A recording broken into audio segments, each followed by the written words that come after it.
My daughter Kylie is actually teaching the book of Joel to some of her little kids, the small kids class at church at Locusts Drive recently, and got me thinking about the book of Joel, and gave me a chance to re-look at Joel for the first time in a while. And I had some thoughts about Joel I'd like to share with you, and particularly with regard to how it impacts us today. I think that it's easy for people in my position to focus on just the second half of the second chapter of Joel and how that relates to goings on the day of Pentecost and he who calls on the name of the Lord will be saved, and just kind of call it quits at that. I'd like to look more big picture at the idea of Joel here, not just with regard to Pentecost, although that's certainly part of the story, a big part of the story, but rather a kind of a story of how God deals with his people, and particularly his rebellious people.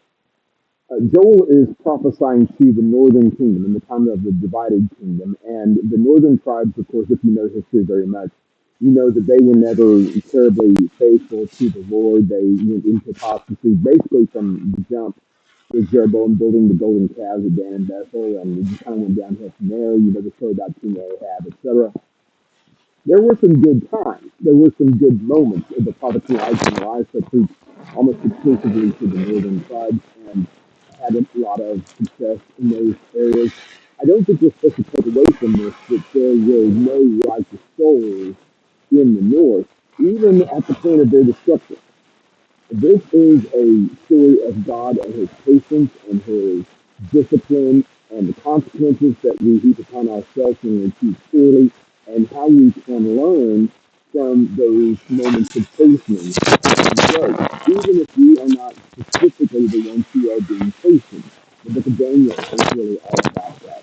Really, Ezra and Nehemiah to a certain degree the same way. Sometimes righteous people get caught up in terrible circumstances. And you have an opportunity in these moments if you find yourself to be one of those people. You can either quit, turn on God. Well, if God doesn't love me enough to protect me from this, then I don't know what you can do with God. Or you can double down on your commitment and acknowledge the sin of your society and to a certain degree your own culpability in that society. Ezra's prayer, Daniel's prayer are excellent examples of this, how they take personal responsibility, being righteous souls in an unrighteous situation, and acknowledging not just that they did bad, but that I did bad. All have sinned and fall short of the glory of God. And so it's good practice for us in these moments to turn our view inward and not just whine about our circumstances and complain about how the other people have brought this on us, but rather, is this an opportunity for me to learn? Is this an opportunity for me to grow? Joel's only 3 chapters long. It's not very difficult to read if you have an extra 15, 20 minutes or so. I'm sure you can knock it out this afternoon. But essentially, it is the story of God's chastening, and it mostly takes the form of locusts. And if you don't know about locusts, it's like giant mutant grasshoppers. And chapter 1 is really quite graphic about how these locusts come on and how they destroy crops. And not only do they destroy the crops, but they leave their eggs behind so that the next round of crops, they're going to get destroyed too. It's a disaster. It's no surprise in this part of the world where locust swarms were not especially uncommon that it would be a tactic that God would choose to send locusts as one of his punishments. One of the 10 plagues, of course, was locusts in the nation of Egypt. Well, here in Joel, there is a locust swarm. In fact, there may be 2 locust swarms. There's a good bit of debate about exactly how chapter 2 is supposed to be read. And I'm not sure I have a concrete answer. Clearly, chapter 1 is talking about a locust swarm that sounds really kind of like something that had already happened. And then in chapter 2, there's very similar language where this army comes upon the land, and it really kind of sounds like something that is in the future. And it has moved a lot of people, including me from time to time, to argue that this is not a real locust swarm. This is the greater fulfillment of the trouble that is coming upon the nation in the future. That there's going to be another swarm, but this is a human locust swarm. This is going to be the Assyrians that are going to come and chew everything up and spit it out, as it were. Uh, there is a good bit of hope in the book of Joel, though, that I'm going to spend some time talking about here. If you skip ahead to chapter 2 and verse 25, you'll notice the hope of renewal here at the end. Verse 25 reads, I will repay you for the years that the swarming locusts ate, the young locusts, the destroying locusts, and the devouring locusts, my great army that I sent against you. That sounds very much like he's talking about the army, the so-called army, in chapter 2, which would lend credence to the idea that we're still talking about actual locusts. And as we speak, the last week of July 2024, that's kind of the way I'm leaning with this also. Feel free to disagree. There's a case to be made on the other side of this. But either way, what we're looking at here is a general picture of God sending his chastening upon the people of Israel. And this, the reason I'm focusing on this is not just a history lesson or an entomology lesson, but rather a focus on how we deal with adversity.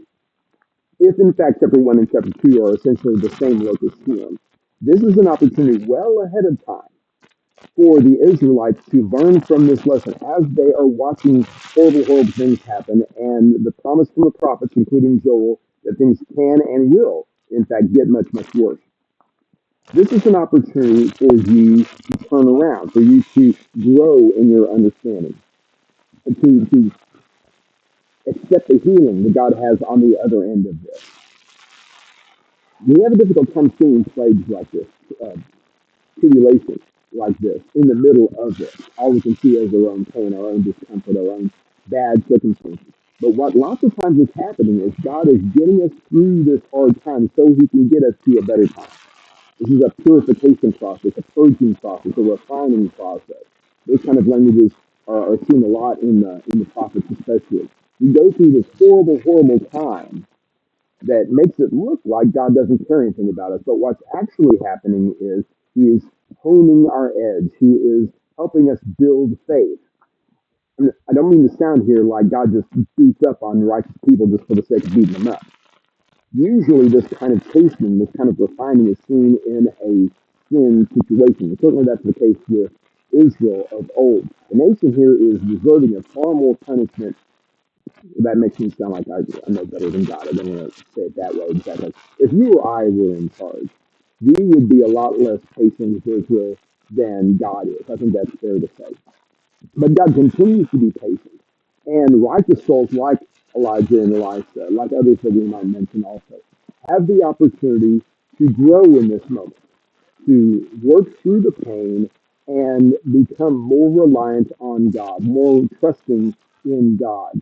And that's why I think that Joel is such an important lesson for us to learn, because this is a process that continues, that God has always done for his people. If it seems like it's kind of mean, if it's, ugly of God to treat us like that, realize this is plan B. This is not the way God had intended for it to go. We chose, as human beings, to eat of the fruit of the knowledge of good and evil. We wanted to understand about sin. We wanted to explore the other side, and that's what we're doing. And God is punishing us with that in a very real sense. The soul of sin shall die. The one who, in the day you eat the fruit of the tree of the knowledge of good and evil, you will surely die. God told Adam and Eve that back in the day. And that same kind of process, that same kind of warning, that same kind of testing continues on to this day. We are eating of that tree of knowledge of good and evil. And it's a painful process. It's an ordeal. We are under a curse in a very real sense. Now, the blessing is, of course, God is getting us through that. God has not abandoned us. I talked about that some in the lesson that was drive this morning in the story of Lamech in Genesis chapter 4. God is still with us in these moments. And it can be, if we allow it to be, that these moments of chastening, these moments of pain and suffering, whether they're our fault, their fault, nobody's fault, this can give us an opportunity to draw closer to God. Like the thorn in the flesh that Jesus would not remove from the Apostle Paul in 2 Corinthians chapter 12, verse 7 through 10. That's his choice. It wouldn't have been our choice, but it is his choice, and we acknowledge that he's the one who gets to make the choice. And if he decides to leave it with us, then there must be a way in which we are better off with it than we would have been without it. And so, in this blessing, not of our choosing, we will still find a way to glorify God. We'll still find a way to draw close to God and grow in our relationship with Him. One of the great pleasures in what may seem like a kind of twisted sort of way in the child rearing experience that I had with my little girls is when things went wrong and when dad administered some discipline in whatever form it may have taken in the moment. The initial reaction of the girls in that moment was to run into the arms of their father. That, yes, I am the source of the pain. Yes, I am the source of the judgment. That doesn't make me the enemy. They know intuitively. They haven't really thought it all the way out at 6 years old or 12 years old or whatever, but they know at their core that I am part of the solution, and that even when it looks like the pain is coming from me, the comfort is also going to come from me. And that's the way we need to be with God. We need to run into His arms, especially when it looks like He's picking on us. It looks like He is being mean to us. We're suffering for no good reason. Now, Joel twists this a little bit, and so we get to the second part of chapter 2. There, this story that's being told to us here in Joel chapter 1, the first part of Joel chapter 2, a lot of this is setting up the bigger story, the story that's going to be alluded to in Acts chapter 2 in the sermon that Peter preaches on the day of Pentecost. After these days, and you know the story there in verse number 28 and following, I'll pour out my spirit on all humanity, and your sons and daughters will prophesy, etc. There are going to be these signs of this new administration, this new dispensation, a new way of God dealing with humanity. And as is oftentimes the case, it was the case at Mount Sinai, it was the case at the flood, there are remarkable demonstrations of God's power. Times are changing, and you need to wake up because something very, very significant is on the other end of these signs. And because of the Acts chapter 2 connection there, we tend to think only of these signs being, hey, you need to be baptized. You need to listen to the Apostle Peter and do what Jesus told you to do. There's certainly that. But in the bigger picture, this is another chastening. This is another punishment that's coming to the people of God, to the nation of Israel.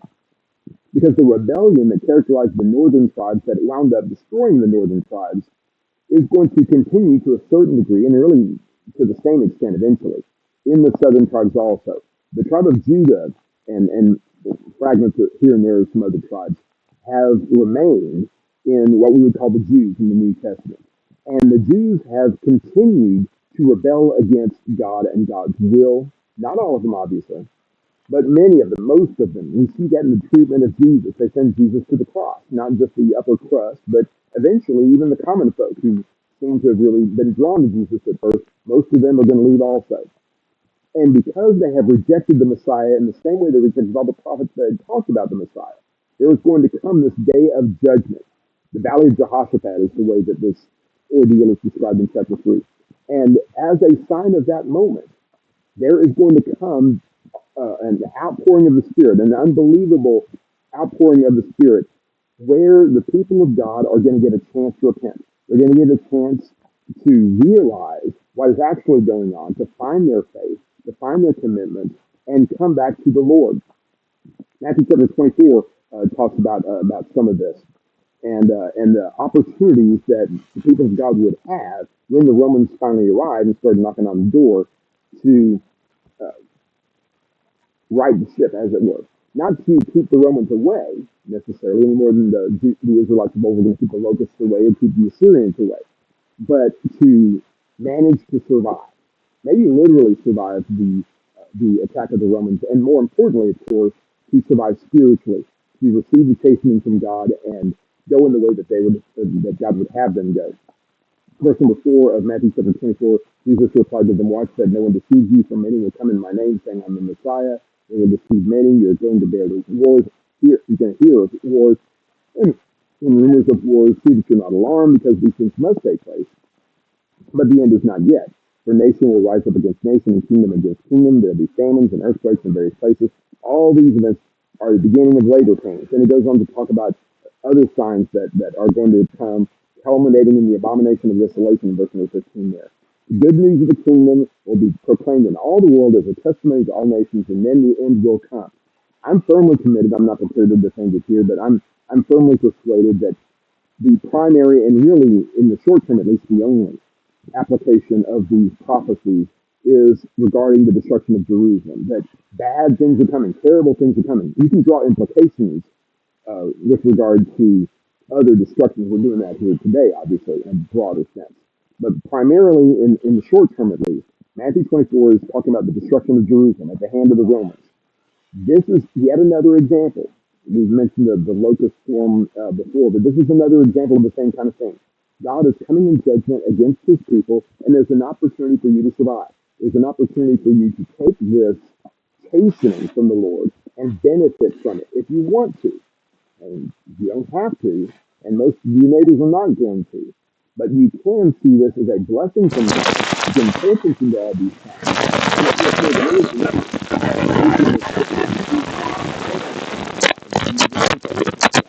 and turn your life to him and live in trusting and obedient faith. The implication seems to be that if you have your eye on Jesus in these moments, if you understand what Daniel's prophecies were about, what Joel's prophecies were about, what Peter's prophecies were about, you can understand that these signs that are coming are real, and they are not going to turn around, no matter how they may be spun by your neighbors. This is going to be bad, and you have the opportunity to watch if you want to. I think that's the point where Jesus talks about how just pray doesn't come in the winter, and pray it's not pregnant at the time. Just don't turn back the pack of bags. Just leave. Just get out as soon as you can. That is warning about a physical danger, an imminent danger. And that came in AD 70 with the hordes of soldiers, the Roman legions. The message for us is that if you are faithful to God, if you are one of these people in this horrific society, in this ungodly society, a society that's just deliberately turning its back on God, that doesn't mean God has forgotten about you. Even if you're caught up in the nonsense, even if you're caught up in the mayhem of the moment, you can find faith. The text in Romans chapter 11, verses 1 through 6 talks about the foreknown people. And I'm persuaded that he's not talking about here the Jewish nation in general, but rather the people that are connected with God spiritually. A lot of people turn to Romans 11 and other passages and try to argue that the Jews are God's special people, and they always have been, and they always will be. Again, I don't want to get too far down the rabbit hole with that, but there are plenty of passages that indicate that there is neither Jew nor Greek you're all one in Christ Jesus. Galatians chapter 3, verse 27. Colossians chapter 2 talks extensively about how we're not supposed to be held to judgment based on external kind of things like this. But the true circumcision are those who are circumcised in heart. At any rate, the ones who are truly foreknown, the ones who God has in his mind, and I don't mean in the cow, I'm just opening up all kinds of things around here. I'm not talking about a predestined to salvation, you can't do anything about it. God knows you're going to be saved, so you have it kind of, so you have it born kind of thing. That's not what I'm saying here. But truly, there are some people, there always have been some people in the mind of God who are people of faith, people of commitment, people of virtue, who are able to stand for what's right no matter what their circumstance. Noah was one of those people. Enoch was one of those people. Abraham was one of those people. On and on we can go. And we can be those people too. God knows these ones. Of those ones, he says in verse number 1, I asked them, has God rejected his people? Absolutely not. God wouldn't turn his back on his true people. Of course not. For I too am an Israelite, a descendant of Abraham from the tribe of Benjamin. God has not rejected his people whom he foreknew. Or don't you know what the scripture says in the passage about Elijah? How he pleads with God against Israel. Lord, they've killed your prophets and torn down their altars. I'm the only one left, and they're trying to take my life. But what was God's answer to him? I have 7,000 for myself who have not bowed the knee to Baal. Go into verse number 4 there. It was the same situation in Elijah's day. There was a nation full of wicked, wicked people. And yet there were some who were foreknown. There were some who were found faithful. And God knows those people, and he was able to save those people from horrible, horrible circumstances. That doesn't always mean you don't die. In fact, in the big picture, it never means you don't die. All of us are going to die. One of these days, Jesus continues to tell us. It means that God knows how to save his people. I love the way that Second Peter talks about this in chapter 2, 2 Peter chapter 2, and 7 verse number You can back up to verse number 5 or so, 4 or 5. There's all kinds of examples. Sodom and Gomorrah, righteous Lot in Sodom in verse number 7. It goes on to say in verse number 9, then the Lord knows how to rescue the godless in trials and to keep the unrighteous under punishment from the day of judgment, for the day of judgment.